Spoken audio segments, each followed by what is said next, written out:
What do you want the world to know about you? The world has been fed many lies about me. I have read very few truths. Who are you?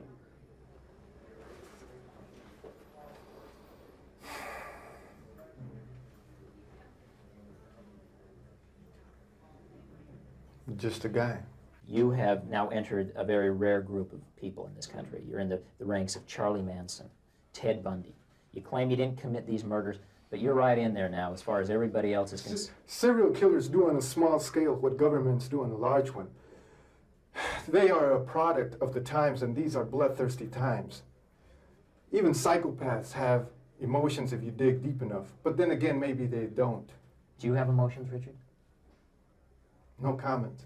Tell me what kind of emotions you got going through you right now. I'll tell you what, I gave up on love and happiness a long time ago. Why? I don't care to explain that. Somebody- Let the quote stand for itself. People in this day and age are brainwashed and programmed like a computer at being nothing more than puppets. This nation, this country is founded in violence. Violent delights tend to have violent ends. Madness is something rare in individuals, but in groups, people, and ages, it is a rule. Killing is killing, whether done for duty, profit, or fun. Men murdered themselves into this democracy. On the 20th of September, 1989, Richard Ramirez, known to the public as the Night Stalker, stood in court and was found guilty on 13 counts of murder, 5 counts of attempted murder, 11 counts of sexual assault, and 14 counts of burglary. On the 7th of November 1989, Richard Ramirez was sentenced to death via gas chamber at San Quentin prison for his crimes. When sentenced to death, he was quoted as saying, "Big deal.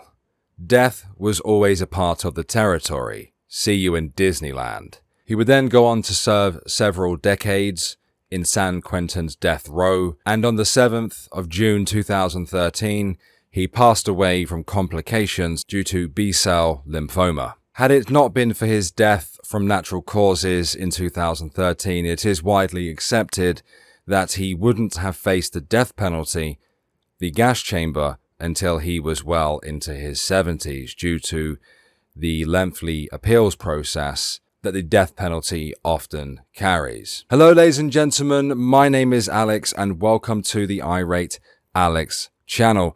Welcome to a brand new sub-series within the True IRL bracket, the True Crime series that we do here on the channel, and this is called IC Files, Irate Crime Files, where we focus solely on serial killers. And even though I have covered Samuel Little in the past, not enough puzzle pieces are quite there yet, and I will eventually do a follow-up on him. But starting off, our first of the serial killers is the Night Stalker, Richard Ramirez, somebody who carried the charisma of a rock star, who strolled into court winking and smiling at the females sat in there that he found attractive. And like other serial killers, he also had groupies, he had fans, he had stans. He even got married to a woman whilst he was serving in San Quentin. Even though he was convicted for 13 murders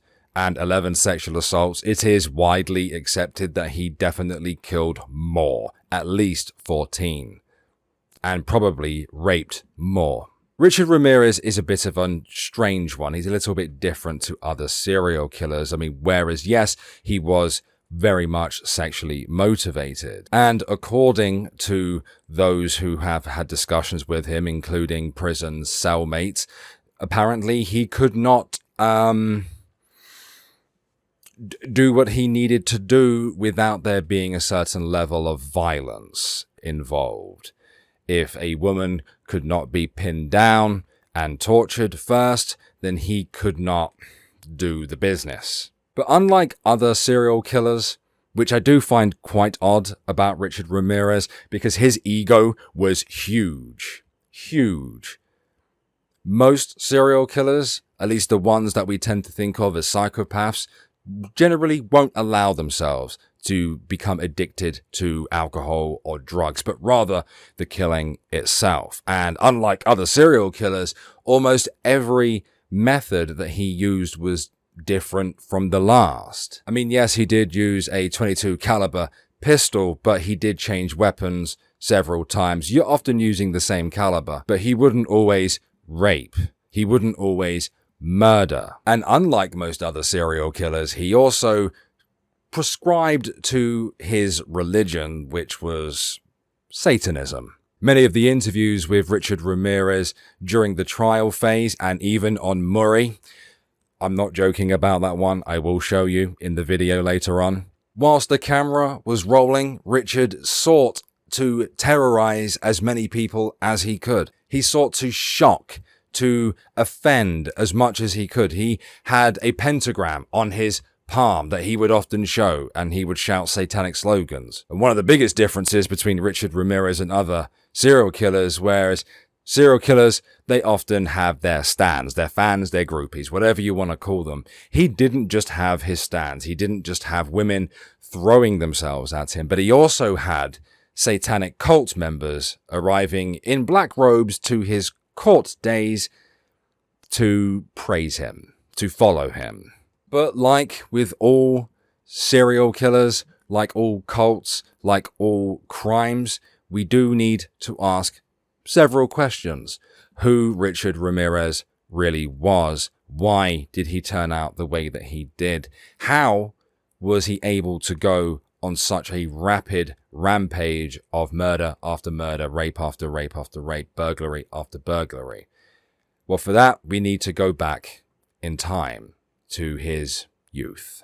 Before the murders, before the sexual assaults, before the burglaries, before the sneaking in to people's bedrooms whilst they slept and shooting them in the face, or beating them to death, or choking them to death, and the forcing to swear upon Satan that they didn't have any more valuables in the house, before the molestation and sodomy, Richard Ramirez, the monster that he was once upon a time a child, and was born in El Paso, Texas in 1960. And another thing that makes Richard Ramirez so unique is the fact that he was born on a leap year, born on a leap day, February 29th, 1960, El Paso, Texas, to Mexican immigrants, Julian and Mercedes Ramirez. His father, actually a former police officer in Juarez, Mexico. The youngest of 5, Richard Ramirez experienced a rather unpleasant childhood. His father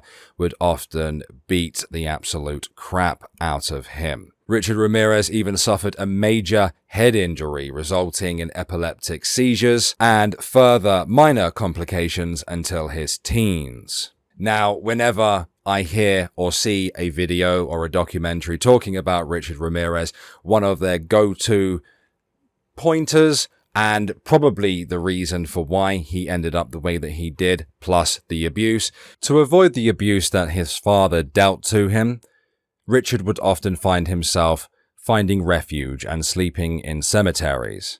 He would later go and live with his cousin Miguel, and his cousin Mike returns home from Vietnam.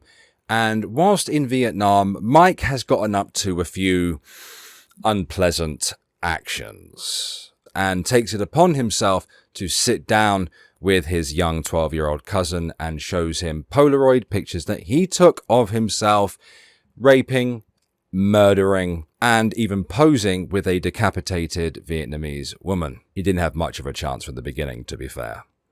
Not that I'm sympathetic to him. As if all that wasn't enough, the following year, Richard witnesses his cousin, Mike, stood in front of Mike's wife and shooting her in the face, killing her in front of him. The crime scene was incredibly bloody. His cousin Mike was found not guilty by insanity and ended up serving 4 years in a mental institute. Now, as you can imagine, a 12, 13, 14-year-old Richard Ramirez is quite severely affected by this. By now, he's fascinated by death. By now, he isn't coping very well. After all, he is but a young teenager. So he gets himself into LSD, acid, his chosen drug of choice that would continue to be an addiction for him into his adult years. And if all this really wasn't enough for Richard's fractured little mind, after witnessing the shooting of his cousin's wife in front of him, he proceeded to go live with his older sister, Ruth. And Ruth was a married woman to an absolute degenerate of a man, Roberto. And Roberto and Richard got on quite famously. Roberto was a peeping Tom. He liked to sneak up in public places and do the fish shake whilst spying on the ladies. And sometimes Richard would go with him. So now you have a LSD addicted teenager whose mind has been absolutely warped by viewing some pretty horrific things, not just on Polaroid, but actually directly in front of him. And now he's being encouraged to be a pervert. What happened next is of no surprise to me. Richard Ramirez, in his mid-teens, decided to drop out of high school, and whilst he did that, he proceeded to go get a job at a hotel.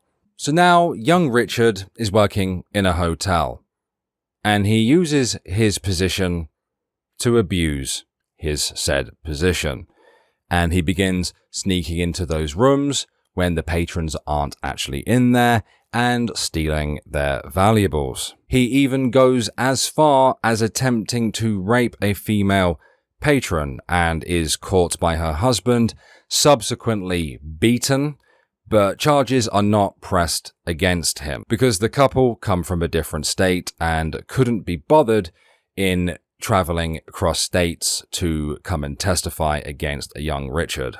Imagine the change and shift in Richard Ramirez's life had he actually been arrested and charged there and then. Makes you think, doesn't it? Some time passes and cousin Mike has been let out of prison and their relationship continues where it left off. Pictures of women being raped, tortured, murdered are shown again, and the pair begin smoking marijuana and doing LSD together. At this point, Richard is finding himself in trouble quite a lot. He was arrested for marijuana possession in 1977 and would be subsequently arrested twice for stealing cars, one in 1981 and years later in Los Angeles in the year 1984. But Richard decides he's had enough of that El Paso life and decides that he's going to move to LA, move to California to continue his own personal crime spree. He loves stealing cars, he loves breaking into homes and burglarizing them. Now, it is at that time where we come to the murder timeline, and the issue is here is it is widely believed that he raped and murdered a woman prior to going to LA.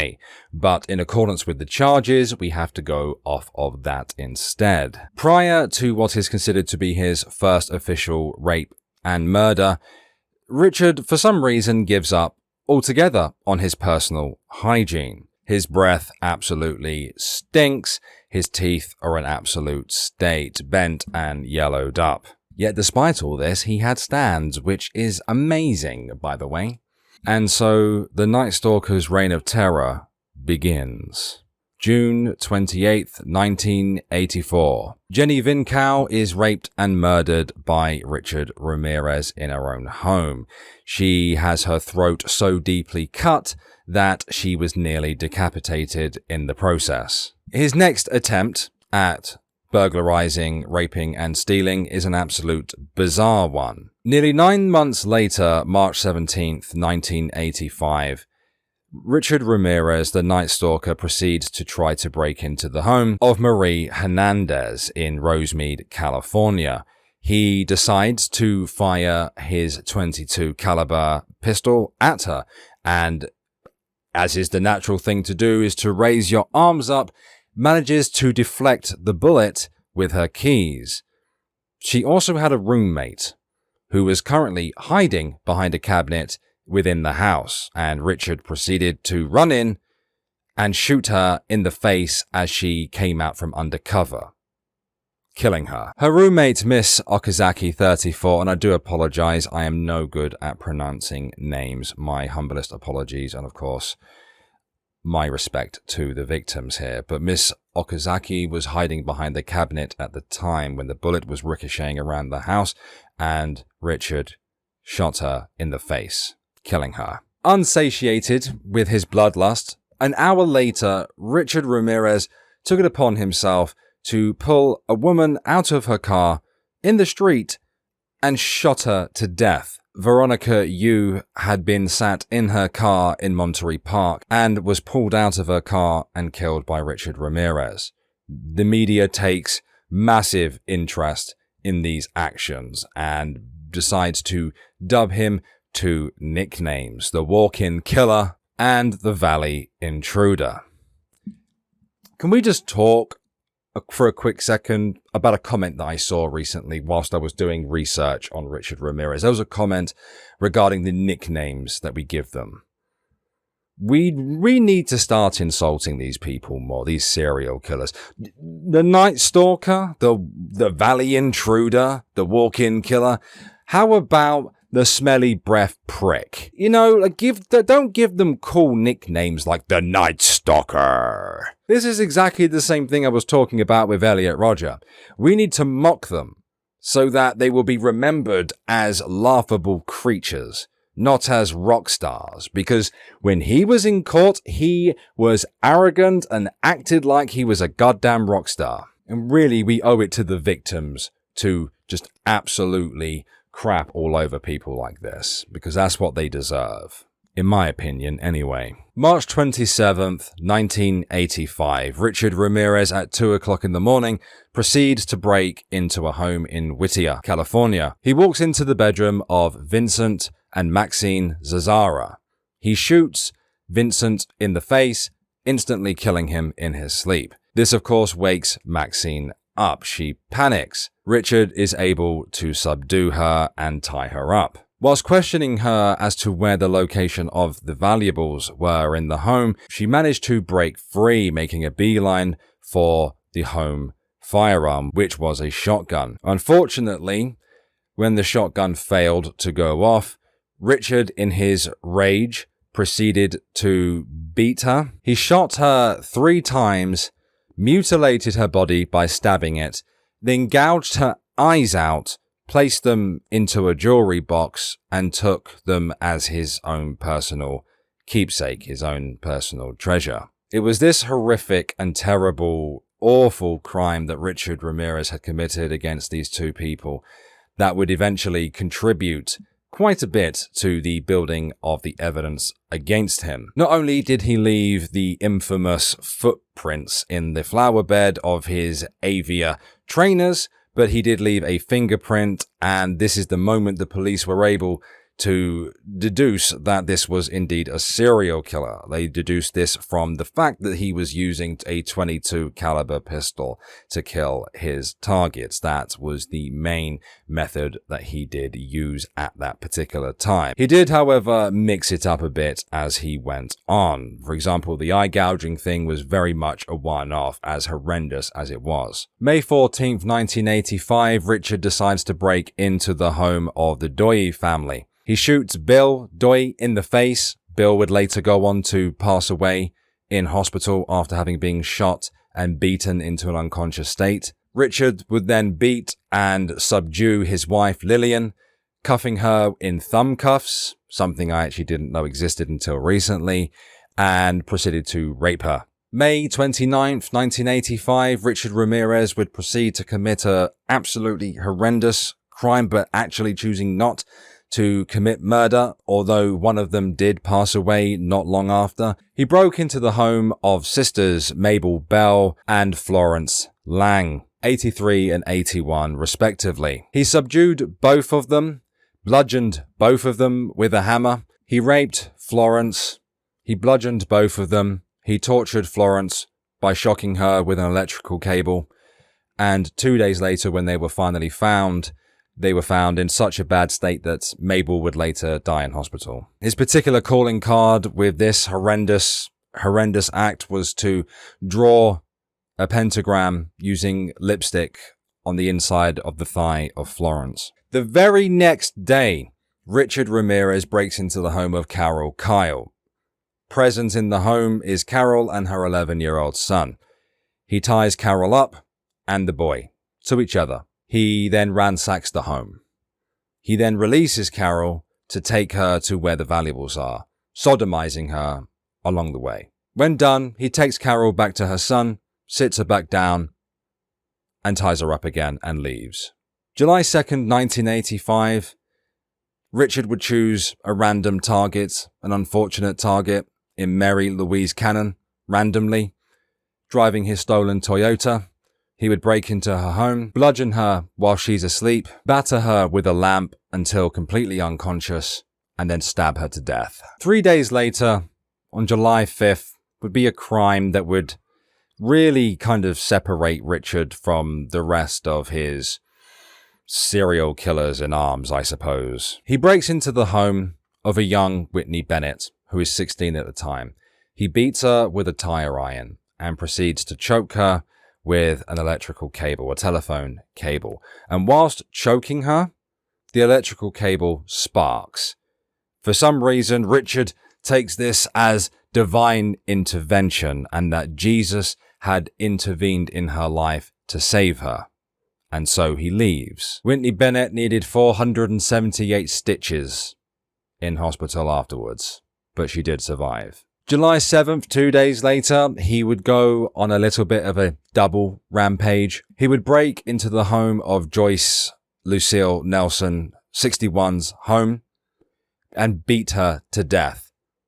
Beating her to death so badly, stamping on her face so badly, it would leave an imprint of his infamous Avia branded shoes on her face. And remember, this was the same footprint that he had left at the Zazara home. Later that night, he would break into the home of Sophie Dickman, 63, attempt to rape her and burglarize her home. In the attempt, he makes her swear on Satan that she is being truthful about the valuables in her home, as she doesn't possess much in the way of items. Just bear in mind, there is a reason why he's stealing items in every home he goes to, and that's to immediately drive off, fence them, buy drugs. Although there probably is no doubt in my mind that the theft is very much a part of his sick, twisted MO. July 20th, Richard Ramirez decides to buy himself a brand new weapon. A brand new weapon, ladies and gents. He goes out and gets himself a brand new, shiny, sharp machete and decides that he wants to use it. Leela and husband Maxon, 66 and 68 respectively, are hacked away at and then shot to death by Richard Ramirez. Once done hacking away at their bodies with a machete, that wasn't enough for him. No. He had to go and do just that little bit more on his itinerary that evening. Later that night, or rather early morning at 4:15, after having sold off, fenced his items that he'd stolen, he breaks into the home of the Kavanagh family, which I really hope I'm pronouncing correctly. He then proceeds to shoot to death with a .25 caliber weapon, Chainarong Kavanagh, and then grabs his wife, Somkid, and rapes her. And then, as he did previously with previous victims, when he is unable to find any valuables worthy of stealing and subsequently fencing, is then forced to swear upon Satan that there are no more in her home. August 6th, Richard manages to break into the home of Virginia and Chris Peterson. And despite being shot in the face and the temple, respectively, the couple managed to survive and actually fight Richard Ramirez off and scare him away. August 8th, Richard Ramirez proceeds to break into the Aberworth family. Again, my apologies for not being able to pronounce things correctly. He finds the sleeping couple. Husband Elias, 31, is shot to death in his sleep. Wife Sakina, 27, is bound, raped multiple times, and when their 3-year-old child walks into the room, he stops raping her, gets up, ties the child up, and proceeds to rape her again in front of the 3-year-old. But not before making her swear upon Satan that there are no more valuables in the home. August 18th, 1985, and I do apologize up front because, and I am being very serious when I say this, but Richard Ramirez breaks into the home of Barbara and Peter Pan. Richard shot Peter, 66, in the temple, killing him whilst he slept, and then shot Barbara in the head, but she did manage to survive. No jokes from me on this. It was around this time in August 1985 that Richard actually began paying close attention to media coverage of his crimes. And detectives, police, were absolutely infuriated when Mayor Feinstein, Dianne Feinstein, decided to not only leak to, but announced to the press that there was a serial killer on the loose, thus endangering the investigation that they were currently doing at the time. One of the most famous aspects of this story is that because he saw this, because he knew that the evidence used against him were the Avia trainers, the Avia shoes, he decided to basically throw them off the Golden Gate Bridge. August 24th, Richard decides to change things up a bit and heads down south.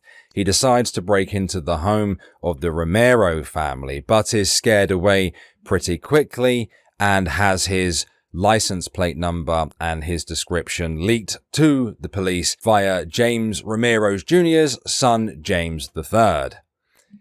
I wanted to add that because I found those names very, very interesting. I mean, if your name's James Romero Jr. and you name your son James III, I mean, all right, whatever. And on to the final victims of the Night Stalker. The quite now famous Bill Cairns, who at the time was 30 years old, was shot in the head by Richard Ramirez 3 times, but survived.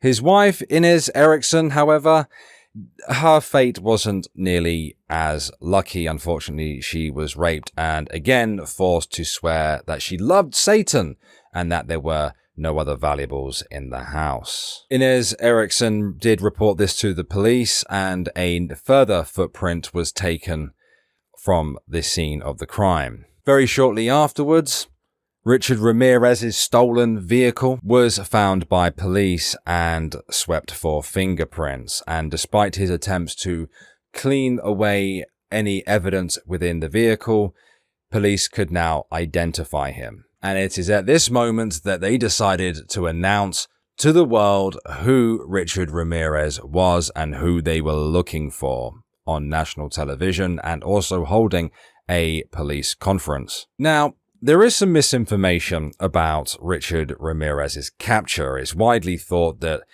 after having wandered into a local convenience store, after having gotten off the bus, after having to visit his brother in Arizona, Tucson, Arizona, he saw his face all over the newspapers in there. And there were a couple of police officers nearby, and he was reported to them by a couple of older ladies who were able to recognize him.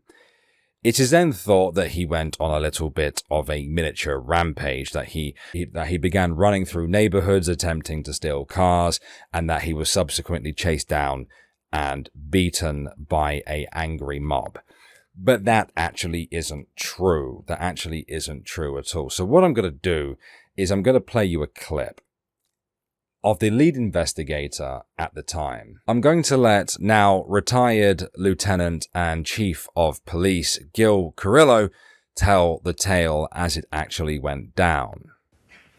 I was just wondering if you can add any context to how he was finally caught by the people, how they recognized him. I understand that they beat him once they captured him. Well, let's dispel the myth right now. Phil Carlo, in his book and on a documentary he did, Phil was a dear friend of mine. He passed away a few years ago from Lou Gehrig's disease. But he says these people got him and beat him, and they didn't even know who he was. What happened was, per our informant, we knew that he liked to hang around the Greyhound bus depot, which at that time was at 6th in Los Angeles. So we put cops all around 6th in Los Angeles. We put on we asked LAPD for assistance, and we asked them for their SIS team, which is a special group of people. And Richard was a very dangerous and wild man. So they set up all around, and they had undercover people inside the bus depot. And the informant told us, hey, Richard will make you guys. You know, trust me, you guys can look dirty, but your teeth aren't rotten, you don't stink, your hair is clean. You know, so you got to look like a Belker from that old Hillside Blues or whatever. Hill Street Blues. Hill Street Blues, yeah. I guess you got to look like Belky. And so Richard, what we didn't know, we expected him to come walking into the bus depot. He came in from Arizona because he had gone to look for his brother in Phoenix. Come back on a Greyhound. The Greyhound went in, and as soon as he got off the bus, started walking in the terminal. There's too many people around here. Something's wrong. He turned around and walked back out the way the bus came in. So he got away. Went to a liquor store, saw his mug on the front page. Then he got on an RTD bus, now whatever they're called today, MTA. And all he had to do was make it about 8 miles. He had a brother that lived at Olympic and Brannock. And when the bus stopped at Olympic and Soto, some passenger gave one of these. And so they were at a red light. He ding, ding, ding, ding. He jumped off the bus. Richard saw him go to the phone booth, and now he's dialing 911. Passing by a gentleman from the gas company, he sees him. He's flagged down and said, hey, follow that bus. This guy's on there. So he started following the bus. Made it down to about Olympic and Lorena, which is just about a half mile up the road there, a mile maybe. He gets off the bus, and then he starts running. And he starts running in a northeasterly direction, over fences, across the 5 freeway, ends up on Indiana. Now he gets on Indiana. He tries to jack one guy for his car.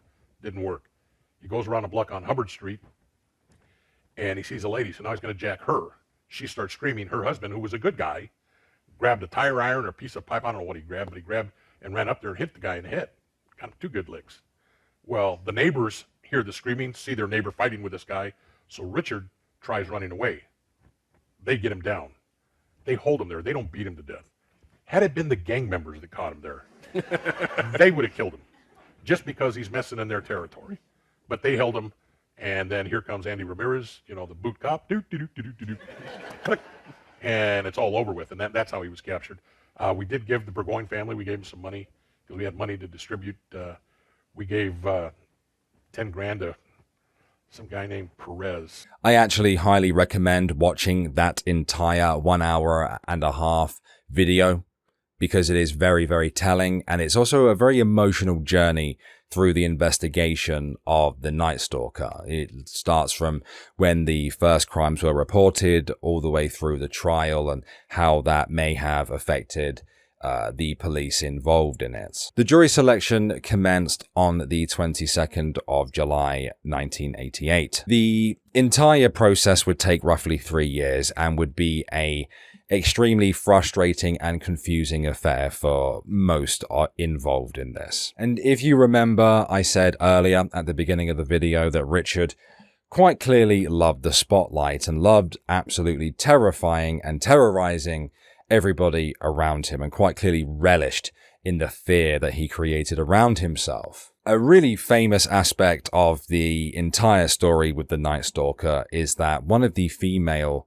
jurors was actually found shot dead as the trial proceedings began, and many people were terrified by this, and many people thought that Ramirez, the Night Stalker, had orchestrated the whole thing, but actually that was quickly disproven, and she was actually shot dead by her husband, and he was actually found dead later on in a hotel as he had committed suicide. It is at this point that the visitors began, the stands, the groupies, the odd satanic cult members in black robes would appear at the court proceedings. In fact, one of the female jurors loved Ramirez so much that she baked him cakes that said "I love you" on them and brought them to him. If you do happen to go and watch that 1 hour 38-minute video with Gil Carrillo, he does speak about the trial and the aspects of it and how Richard proceeded to behave during that. And he would walk into the court, he'd choose one female out of the court audience, and he would periodically smile, wink, turn around and face and look at them, stare at them, because he thought he was God's gift. And he did have groupies, he did have stans, and he received a lot of fan mail as well. But on the 20th of September, he was found guilty. 1989, he was found guilty on 13 counts of murder, 5 counts of attempted murder, 11 sexual assaults, and 14 burglaries. November 7th, he would be sentenced to death via the gas chamber. During his time in prison, he even became married. He got married in San Quentin prison to a Doreen Leoy. They did separate eventually, but she had designs on committing suicide on the same day of his execution. But she did eventually leave him, and at the time of his death, he actually had a 23-year-old girlfriend. Richard Ramirez was a odd, strange serial killer when you consider the other serial killers, especially the more famous American, as his modus operandi changed periodically. He continuously changed the method in which he carried out murders, and he didn't always rape, and he didn't always force the women, his female victims, to swear fealty to Satan or tell him how much she loved her. Richard Ramirez inspired movies and books to be made about him, but I do have to admit, he was a very, very messy individual. This is a man who didn't look after himself properly. This is a man who took drugs a lot. This is a man who very lazily left evidence at the crime scene. Yes, he did attempt to clean up after himself sometimes in the stolen vehicle with the fingerprints, but he didn't really try to cover his tracks. And he did it in such rapid succession, that he quite clearly had a titan desire, shall we say. So what do we really take away from Richard when comparing him to other serial killers? Because he is a bit different to them. He's not incredibly intelligent. He's very arrogant. Absolutely. He loves being under the spotlight, loves being in front of the cameras, loves antagonizing other people. He's very messy. He doesn't look after himself. But unlike other serial killers, he wasn't exactly a master manipulator, was he? He just turned up to random people's houses and took what he wanted from them. And in terms of being a charismatic individual, someone like Ted Bundy, for example, somebody who could woo people quite easily. Although Richard seemed to possess that natural level of charisma, he wasn't the same. Most other serial killers, those who are considered to be on the psychopath and sociopathic spectrums, usually have to create a false character within themselves. Richard didn't do that. And he didn't look after himself. He obviously didn't have that uber high respect for himself that we often see in psychopaths or those with antisocial personality disorder. He allowed himself to be an addict. He allowed himself to be messy, to not look after himself properly. And one of the strangest things, one similarity between Richard Ramirez and other serial killers is that he was a articulate fellow and knew exactly what he meant to say and could say things and describe things in a very philosophical manner. I personally don't think he was on the same intelligence level as the majority of other serial killers, but I do think that he was a smart chap. But it is a shame that he had to die when he did, and justice could not be carried out. Richard Ramirez was a disgusting individual, a colossal waste of oxygen and skin, and he ruined the lives of many, many people and their families. So to end this video, may the families and those left behind find solace and peace. And may his victims rest in peace. Thank you very much for watching. I've been Alex. This has been Irate Crime Files, and I'll see you guys next time. Stay safe. Peace.